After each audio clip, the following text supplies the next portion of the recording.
Hello Book Club, hosted by Heather Skinner. Today we are here with Autumn Bardot, who is described in her bio as the author of stories about fearless women and dangerous passions. You, the members, voted for her quote, "I'm cut off. No more money, no immortality, no divine power. What am I going to do with the rest of my mortal life?" This quote is from her book, Goddesses, Inc. This interview will post in 2 parts, and today is part 1.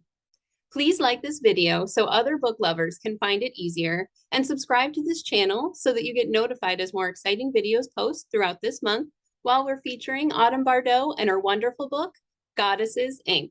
Gemma is actually turning 7 this month, and she has a question. I was showing her the cover of Goddesses, Inc., and she has a question for you. So, what goddesses are in your book? I have 4 different goddesses from all over the world. So the most famous is Mnemosyne, and she's a Greek goddess, and you might learn about her, remember her, or might learn about her later in English class. She was the goddess of all the 9 muses. Isn't that cool? Did you want to say thank you? Thank you. Thank you. In your bio, you say that your first storytelling attempts were crayon squiggles across paper. And I think that is such a beautiful mental image. It reminds me of the story, the kid's story, The Dot. So I just wanted to hear more about your journey of how you started writing and how you got to where you are today. Yeah, crayons squiggled, and I'll make the story short. I always loved to write, even though I didn't know what I was writing. And I wrote little stories like all through school. And then I stopped when I went to college, and I didn't really, there wasn't all the social media that there was today where you could connect with writers. And I was just a big nerdy girl who liked to write. So that wasn't seen as cool or anything back then. And I went to school. I was a mom, and I read a lot. And I have 4 kids, and I read a lot. We went to the library a lot for their books. I would pick up just stacks of books for the kids to read them. And then I would pick up stacks for me to read that I would read during their nap time. And I'm not a big TV watcher, so, I would read instead of watching TV. And it wasn't really until 10 years ago in my 40s, and I was reading an author, and I don't want to say who, and I was reading an author, and I'm like, I could write this so much better. And that was the first time I thought, I'm going to do this. And I had just finished my master's. I have a credential in language arts and teaching, and I just finished my master's in curriculum and instruction. And that summer, I did not do summer school. I decided to stay and write. And my husband says, "What are you doing?" I'm like, "I'm writing a novel, honey." And he's like, "Okay, whatever." And so I took a year to write that horrible novel, and I rewrote it a bazillion times. I feel like writing is more editing than writing. And I was learning the craft. And the thing was, I teach literary analysis. So I already know how to do it. I have a degree in literature. I knew all the ins and outs and the tricky things. I know all the literary vocabulary, all the words, but I didn't understand how it needed to be done. And so it took a bazillion revisions. In fact, I re-revised my first series, which is the Merkaba series, which you see up there under a different pen name. I re-revised that about 3 years ago again. And I think I'm done now. I'm done now. But I wrote it. It took a long time. I learned a lot in the process. I went to a lot of writers' conventions. I think I went to 4 in the space of maybe a year or 2. And I learned a lot. And what was nice is I was validated. So when I went to agents and editors, and you would pay to like submit your 10 pages or your 20 pages, and an agent would look at it and they'd be like, ooh, they're so scary, they're gonna crush your soul. And I'm like, ah. And I would go sit down, and I would sit down at the desk, and they're like, you can write. I'm like, I can write. And so then I wrote some more of the series, but then I felt compelled to write historical fiction because I love historical fiction, and I knew it was going to be tough.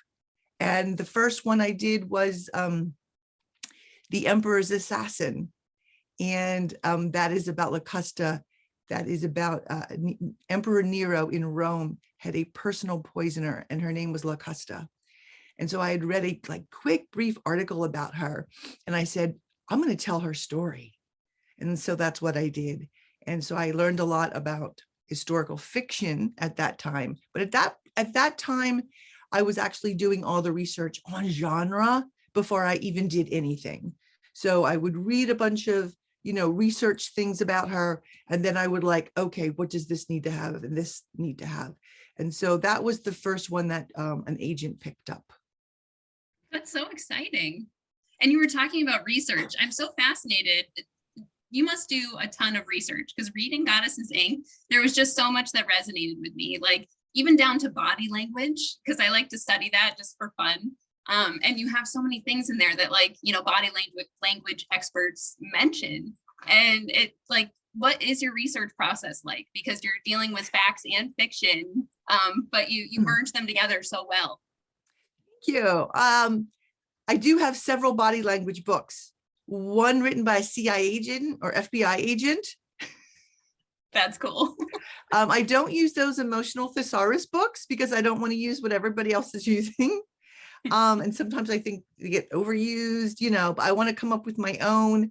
And I will look at them. I'm like, does anybody else know this? But to me, that is part of characterization, the body language.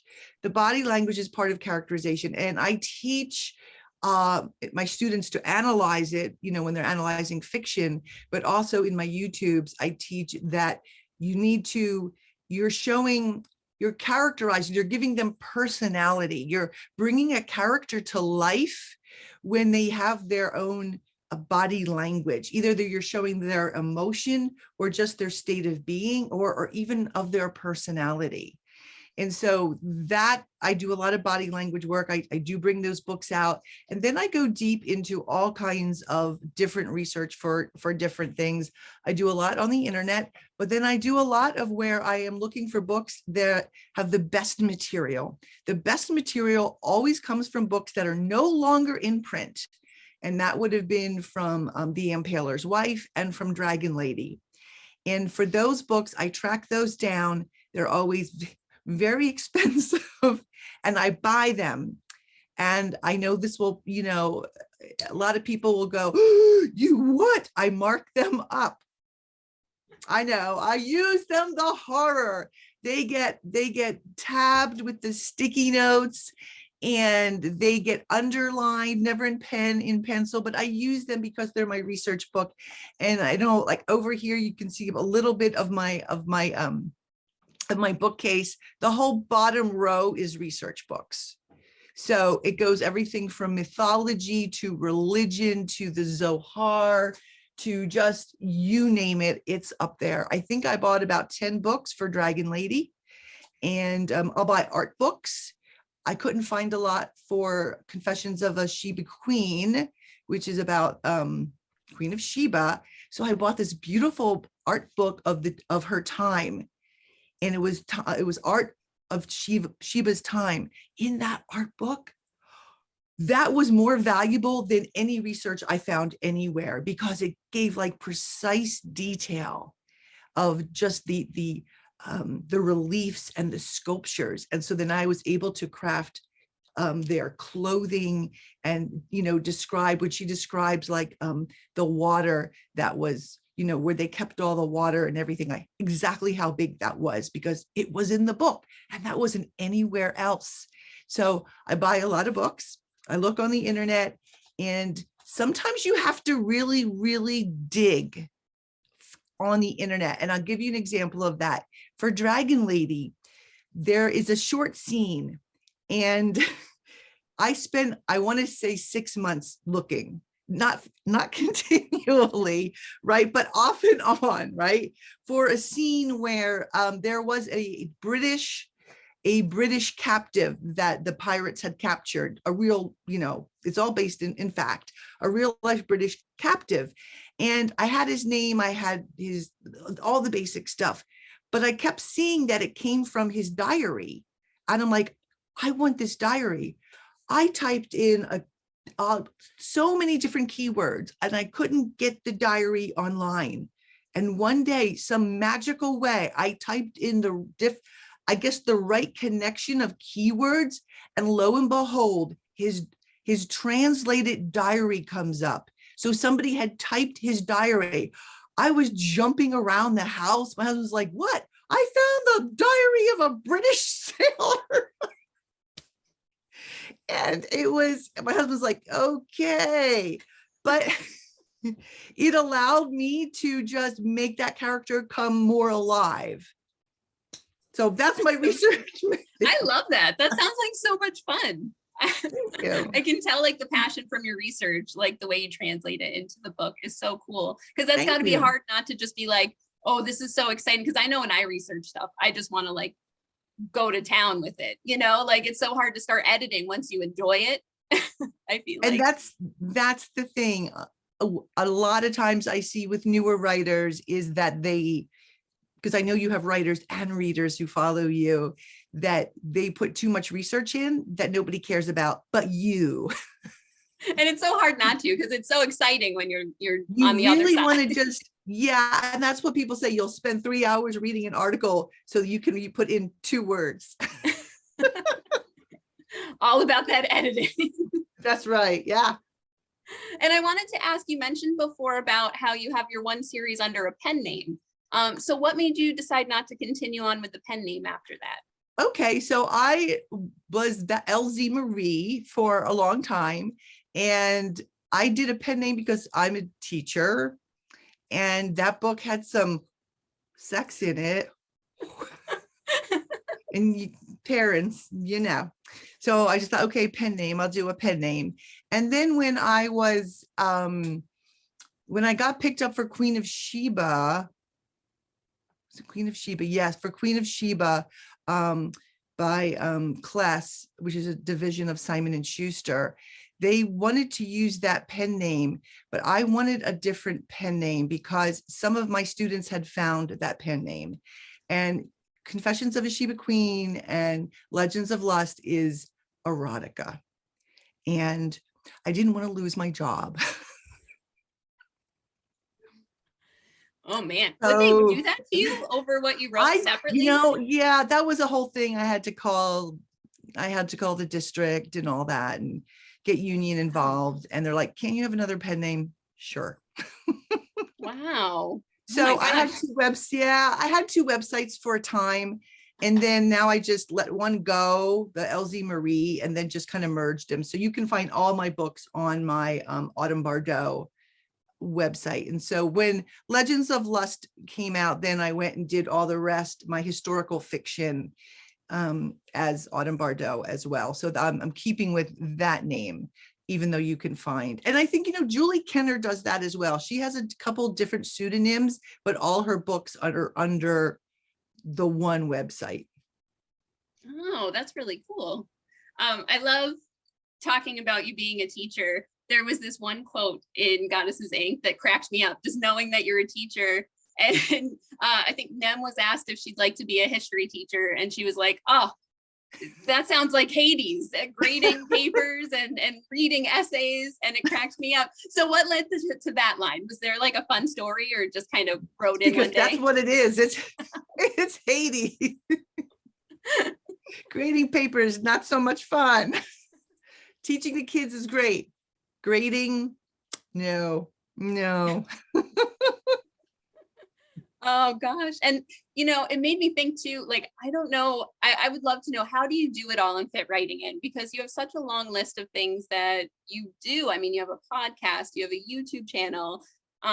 You are a full-time teacher, family. I mean, you keep up with so much more. You've been on national podcasts. I mean, I just reading your list of the amazing things that you do. How do you do that and fit in a writing routine? What's that look like for you? Well, it changed a little bit this year because our school schedule changed. And it's been really difficult. California moved back high school an hour. Oh, wow.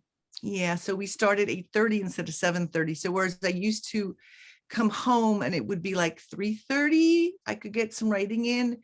I get home like 4:35 now, and 4:30 or 5, and sit in traffic for an hour. And that my brain doesn't function. My creative brain doesn't work very well. So I get up at 5:30 and I try to get in a half hour or 45 minutes. It's very slow going. It's been very frustrating. I'm working on a first draft now of a novel that I want to finish. I have to finish it, and it needs to be finished.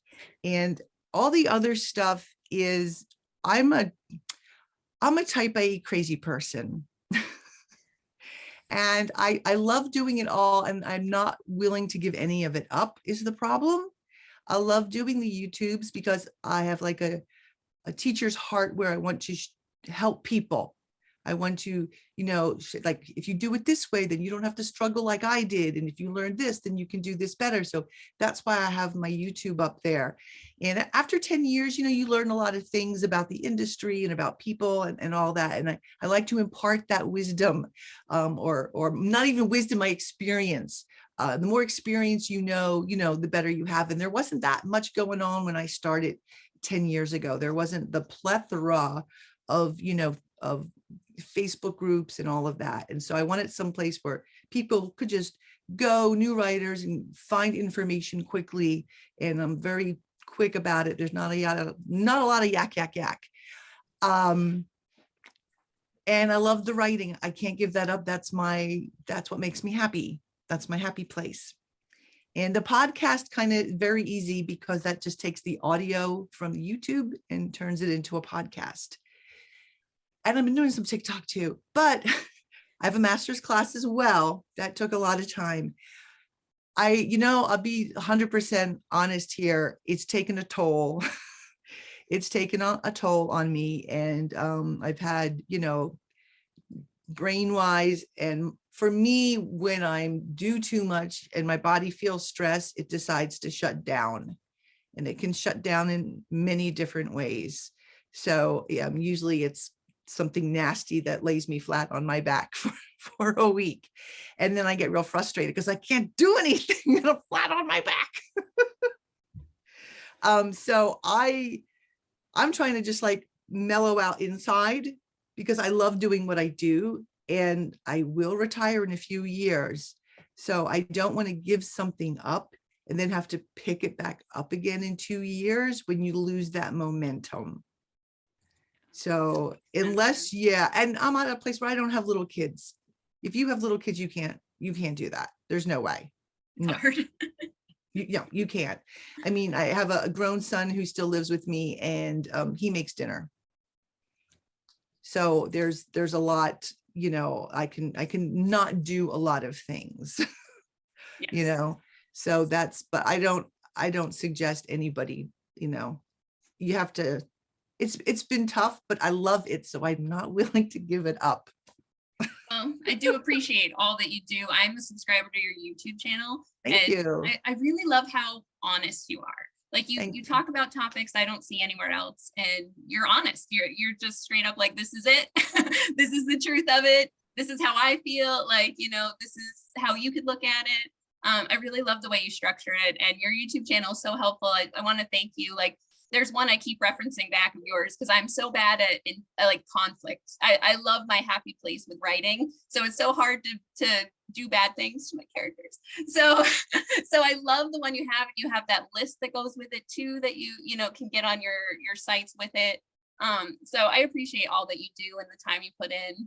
And I saw some of your recent videos, and I definitely recommend people checking that out. Thank I love your take on NaNoWriMo, which I'm doing NaNoWriMo, but I completely loved your video too. I watched the whole thing, even though I'm doing it, because I know you're like, if you're doing NaNoWriMo, you might not have gotten this far. But I love it. I recommend everybody check it out. And I wanted to bring up to your giveaway that you're offering in the book club. I really appreciate you doing that. So if members sign up for your YouTube channel, like to subscribe or sign up for your newsletter, did you want to tell them what you're offering? Yeah. Okay. So if you're a reader, then sign up for my newsletter. I don't send a lot of newsletters, usually only when a book is coming out. That's pretty much the only time. So if you're just a reader, sign up for my newsletter, then you will know when a book is coming out. And I just need proof of that, screenshot, whatever works. And if you're a writer, I would love if you would subscribe to my YouTube channel and just proof of that. That would be great as well. And so I'm not giving away Goddesses Inc.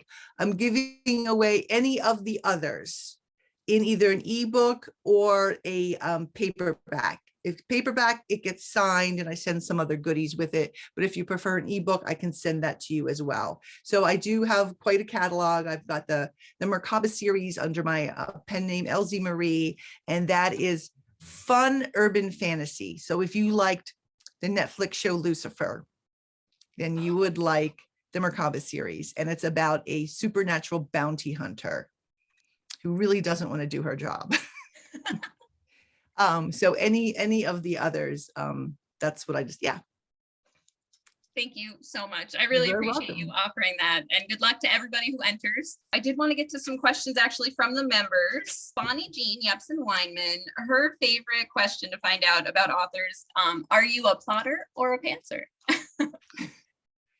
I am a plotter. I am a believer in an outline. I don't do a huge outline. Well, you know what? It really depends. It depends on the outline. I can't, I'm not a pantser. I don't know if a teacher could be a pantser. We have to plan everything. I really need to, and I'll tell you why I have to do an outline. It's because I need to know where I'm going. I need my destination, and I don't want to get sidetracked, and I don't want to get lost. And I make it so I don't put every scene in. I don't do every scene because that would just take forever. My outlines, and I discuss this a whole lot more on my YouTube channel, my outlines are maybe 2 to 3 pages. And I put them right on the body of a Word doc. Yes, I still work on a Word doc. I don't do Scrivener or any of those. I don't want to have to figure out technology to write. Word still works. Amazing. I use that too. So I just put it right on the document. And as I work through the document, I just like cross off what I've reached. Now, for me, it is just like any outline, even for like like an essay or a research paper, it can change, it can be flexible. And so sometimes I will see issues, but I know where I need to go. So when I know when I need to go, it's just like, to me, a roadmap to a destination. And I don't want to get sidetracked. And I don't ever, because my time is so precious for writing, I don't ever want to sit down at the paper and go, I don't want that. I want to be able to look and go, oh, I need to go here. In fact, before I close my laptop, for the day, I write exactly what I'm going to write next. Because nice. I don't have the luxury. I don't have the luxury of staring at there and trying to figure out what am I going to write next.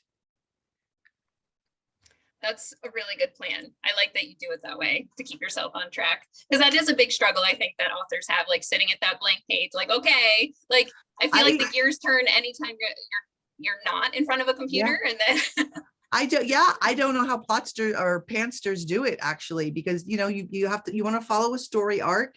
You want to make sure that during that the rising action, that all of their struggles get more and more challenging and more difficult, and you want to align that with their character growth. And I think you can only do that when you look at it. I mean, for me, the only way I can do that is to look at it holistically and see that, like, oh, this is too easy for them down here, and it needs to be much worse here. because ultimately it gets, any great novel that you read, it gets worse and worse and worse, and oh no, and then of course then they have that epiphany, they have that, dark night of the soul, and you need all that to build that tension in that novel, and to see, how they're going to resolve it, how they're going to triumph. Because ultimately novels we read, even though these people are nothing like us, we understand the struggle of moving forward in our lives and overcoming struggles, either within ourselves or outside of the world, and managing and coping. And we figure if characters can triumph, so can we. That was beautiful. So that's the long I love answer. that. That was great. That was beautiful.